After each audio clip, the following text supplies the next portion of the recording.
Zee 24 तास एक पाऊल पुढे। 2500 कोटी रुपये खर्च करून मराठवाड्यात बांधण्यात आलेल्या 11 उच्च पातळी बंधाऱ्याच्या बाबतीत अनेक आक्षेप घेतले जात आहेत। या प्रकरणी गोदावरी मराठवाडा पाटबंधारे विकास महामंडळाचे काय म्हणणं आहे हे आम्ही जाणून घेण्याचा प्रयत्न केला। गोदावरी मराठवाडा पाटबंधारे विकास महामंडळाचे मुख्य अभियंता GS लोखंडे यांच्याशी आमचे प्रतिनिधी विशाल करोळे यांनी केलेली ही विशेष बातचीत।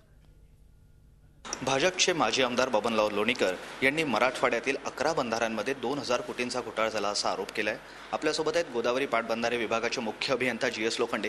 त्यांच्याचकडून जाणून घेऊया या आरोपांबाबत आणि यामध्ये काय तथ्य आहे याबाबत। लोखंडे साहेब, लोणीकर साहेबांनी असा आरोप केलाय की या सगळ्या 11 बंधाऱ्यांमध्ये 2000 कोटींचा घोटाळा झालाय। मुळात हे बंधारे फक्त 200 ते 300 कोटी लागणार अशा त्याचे होते, मात्र त्यावर जवळपास आता 2500 कोटींचा खर्च झालाय। काय सांगाल?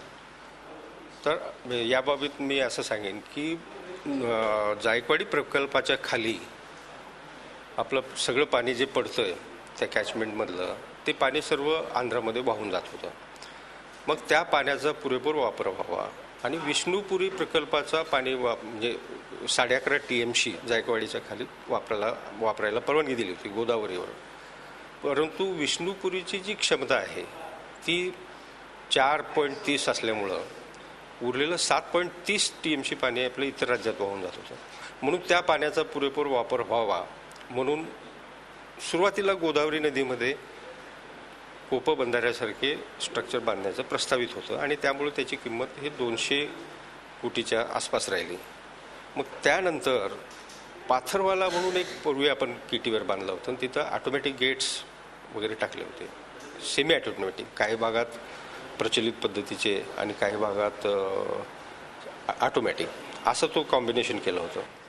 परंतु होतं काय की ह्या गोदावरी मोठी नदी आहे आणि पात्र जवळपास 30% संकुचित होतं, त्याच्यामुळे ते पाणी चा वेग वाढून बाजूच्या तीराचं नुकसान त्या पाथरवाल्यावर झालं। आणि हा अनुभव लक्षात घेऊन पावसाळ्याच्या वेळेस आपल्याला पूर्ण पात्र रिकामं राहावं या दृष्टिकोनातून उच्च पातळीच्या बंधाऱ्याची संकल्पना आली।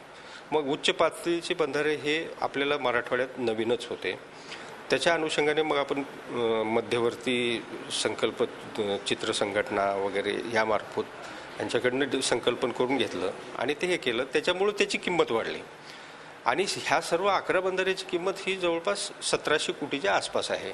त्याच्यामध्ये 2500 कोटीचा घोटाळा झाला हे म्हणणं काही म्हणजे वास्तवतेच धरून राहील। हे होते जलसंपदा विभागाचे मुख्य इंजिनियर। त्यांनी बबनराव लोणीकर यांनी केलेले सर्व आरोप फेटाळले आहे। काम योग्य दर्जाचं आणि योग्य रीतीनंच झालं असा त्यांचा दावा आहे आणि या सगळ्या कामाला केंद्रीय जल आयोगाची परवानगी सुद्धा आहे असाही दावा त्यांनी केला आहे। मात्र हे सगळं प्रकरण आता न्यायप्रविष्ट आहे, त्यामुळे कोर्ट आता याच्यावर काय निर्देश देतं, काय आदेश देतं याकडे सगळ्यांचे डोळे लागलेले आहेत। झी 24 ताससाठी व्हिडिओ जर्नलिस्ट मोहम्मद तौकीबसह विशाल करोळे, औरंगाबाद। झी 24 तास एक पाऊल पुढे।